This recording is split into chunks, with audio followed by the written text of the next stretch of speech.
Idinitalya ni Coach Tim Cone kung bakit nila tinanggal sa hanay si Jamie Malonzo para sa nalalapit na Olympic qualifying tournament habang siniguro niyang babalik ito para sa dalawang nakaschedule na laban ng Gilas Pilipinas. Sino ang posibleng papalit sa kanya? At ang San Miguel Beer nahaharap ngayon sa isang do-or-die na laban versus Terrafirma Jeep para makausad sa semifinals. Tutukan natin ang lahat ng yan, pero bago yan, hihingi po tayo ng isang subscription sa lahat ng dumadaan sa ating munting channel kung nagugustuhan nyo ang ating palabas. Kung medyo mabigat ang subscription, siguro kahit isang like at isang share na lang po yan. Okay na po ako dyan.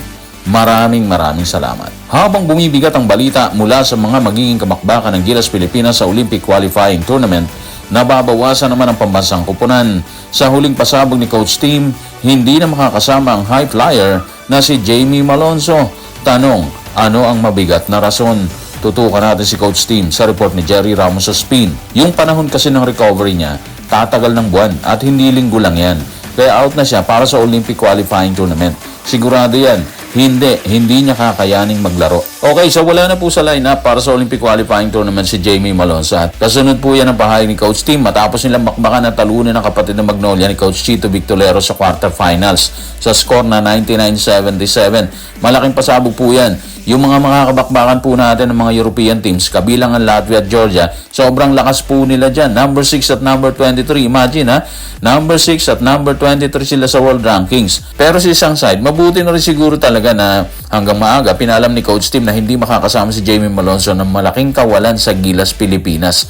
Malaking kawalan kasi iba yung lipad niya eh. Kakailanganin natin yung sa aktual na bakbakan, di ba? Iba yung gigil niya kapag ginaganahan siya sa laban eh. At yun ang isa sa mga nawala ngayon sa Gilas Pilipinas. Problema kasi na-operahan siya sa kanyang huling injury. Natatanda naman siguro natin yung mga nangyari sa kanya sa mga huling segundo ng bakbakan ng Ginebra at Northport, di ba?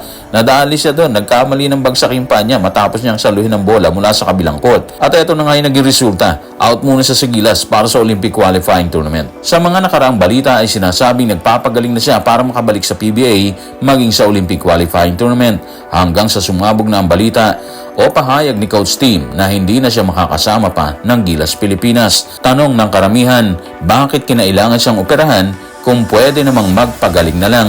May nakita ba mga doktor na hindi maganda para kay Jamie Malonzo?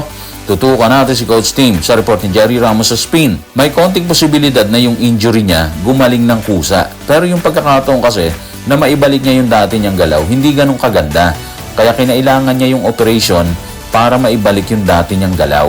Okay, so ibig sabihin, kung magpapagaling lang siya ng kusa at hindi siya dadaan sa operation, pwede naman. Ang problema, hindi na niya kayang ibalik yung dati niyang galaw. Yung pagiging high flyer niya siguro at yung bilis niya sa loob ng court. Lalo na kapag nasa kanila yung momentum, di ba? Yan yung nakita siguro ng kanyang mga doktor. So para sa akin, tama lang na operahan siya kasi kung hindi, baka mas hindi na pakinabangan ng maayos si Jamie, di ba? Baka hindi na talaga bumalik yung dating Jamie. Mas mahirap yun. Sunog ang karera niya doon. So hindi na baling mag-skip na muna siya talaga sa PBA. And of course, dito sa OQT ng pansamantala para maayos ang kanyang lagay, di ba? Malaking kawalan si Jamie Malonzo, hindi lamang sa Barangay Ginebra, kundi maging sa Gilas Pilipinas. Pero dahil may reserve players ng Gilas Pilipinas, inaasahang iaakyat ni Coach Tim si Mason Amos. Tanong, kailan makakabalik si Jamie Malonzo sa kompetisyon? Ano ang inaasahan ni Coach Tim Cone? Tutukan natin si Jerry Ramos sa kanyang report sa Spin. Inaasahan naming makakabalik siya sa Nobyembre para sa Windows. Dagdag pa ni Coach Tim na ang tinutukoy ay ang ikalawang window ng FIBA Asia Cup qualifiers kung saan ang Gilas ay mag-host ng laban sa New Zealand at Hong Kong sa Mall of Asia Arena. So yun na lang talaga yung option kung Gilas yung pag-uusapan, di ba? By November na siya makakabalik kasi matapos ang Olympic qualifying tournament, November na sila ulit magko-convene para sa FIBA Asia Cup qualifiers eh. So sa mga panahon na yan, okay na siya dyan. Kalaban natin dyan ng New Zealand at Hong Kong. Yung Hong Kong, di masyadong nakakabahala yan eh. Pero yung New Zealand, malaki tambak sa atin ng World Cup qualifiers. Kaya sana makabawi tayo sa kanila, di ba? And yung magiging kapalit ni Jamie Malonzo sa Gilas, posible talaga na si Mason Amos. Kung natatandaan natin, yun ang mga sinabi ni Coach Tim na kapag merong injured, may injured player, papalit yung nasa reserve list. Nagkataon, si Mason at Japet ang andon. Pero syempre, hihintayin din natin ang announcement ni Coach Tim para sa bagay na yan. Kung na-sideline si Jamie Malonzo, nakapasok naman ang Ginebra sa semis matapos pataubin ng Magnolia. Sa kasamaang palad, tinalo naman ng Terrafirma ang SMB dahilan para magkaroon ng isa pang bakbakan. Tanong, inasahan ba ng Terrafirma natatalunin nila ang powerhouse na SMB at puwersahin ang isang do-or-die game?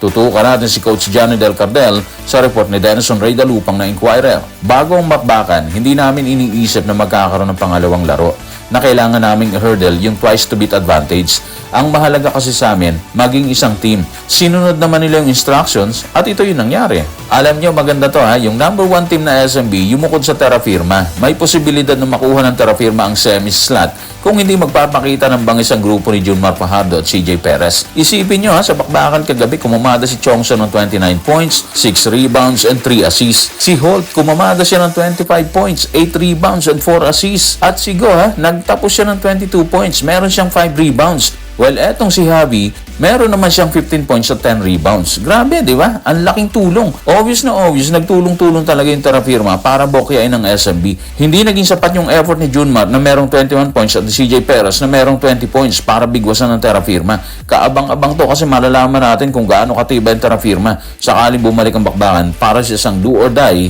na laban. So guys, maraming salamat.